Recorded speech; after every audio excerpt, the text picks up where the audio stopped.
Today we're going to be talking about weddings. So, first, I want you to think about this. Do you want to get married? Why? Please think about this so we can all share during class. Okay, great. Now, let's go to student book page 116. Let's read the text and find out if any of the traditions mentioned here are similar to the ones we have in Guatemala. Pause the video while you work on this. Okay, guys, we're going to share our opinions during our class. Now, we're going to keep working with this text, but this time we're going to work on exercise B. Please make a chart like this one using the words in bold from the previous chart, from the previous text. For example, types of weddings. The first one is a Western style wedding. Then we have people involved in a wedding and things people do in a wedding. Pause the video while you work on this. Okay, excellent. Let's go ahead and check. So, in types of weddings, you should have religious ceremonies and a civil ceremony. In the people involved, we have bridesmaids, the groom, matchmaker, the parents of the groom, the best man, and the groomsmen.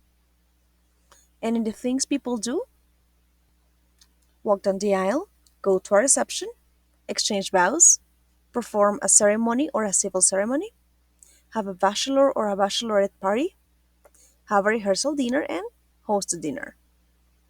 Did you have the same? Great. Let's continue. So, we have a quick tip. When we're learning vocabulary, it's good to do word webs. Basically, you have the main word and you start writing words related to them. For example, we have the word wedding, ceremony, cake, dress. You could have wife, husband, any other word that is related to the wedding. They can be very simple, but they can also be complex if you want to. Let's try doing some. Let's go to student book page 125, exercise A. We're going to complete the word web with the words in the box.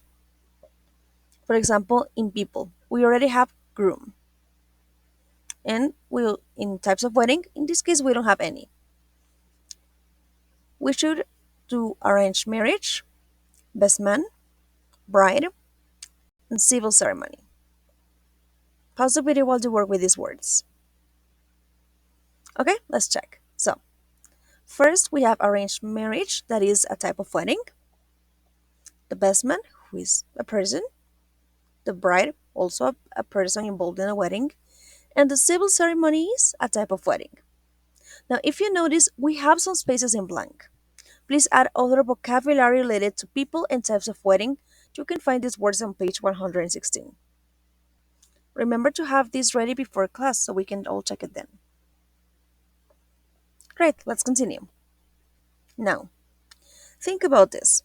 How different are weddings around the world? Would you say they are very similar, they are very different, they have things in common? Think about this so we can share our opinions during our class. Okay, great, let's continue. Now let's go to page 117, exercise A. We're going to rewrite the pairs of sentences as one, so we need to join them. Please replace the words in bold with one word.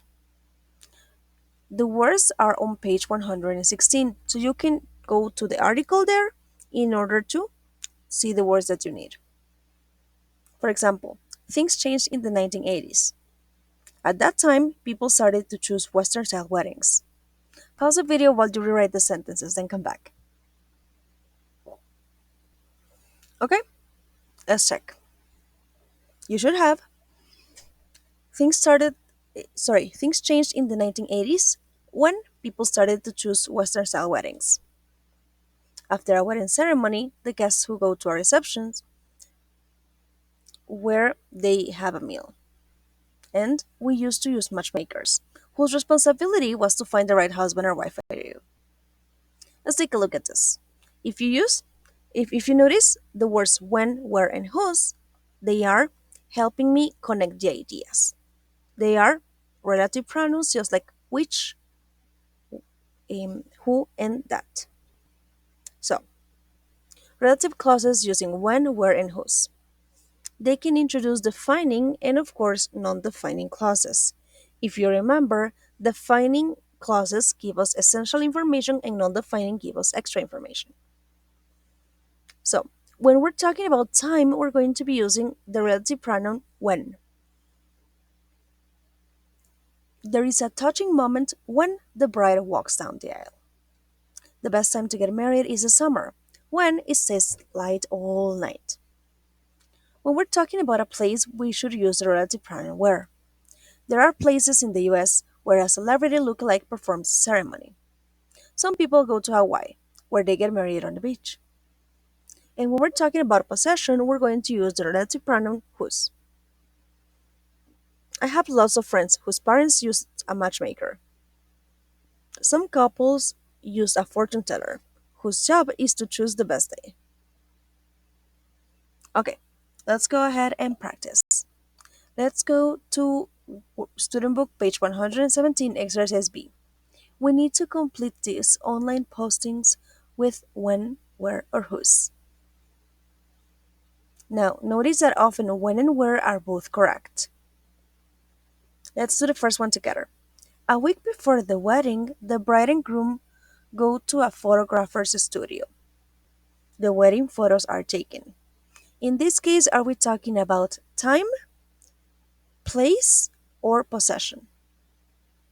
Well, since we're talking about the photographer's studio is a place, we should use where.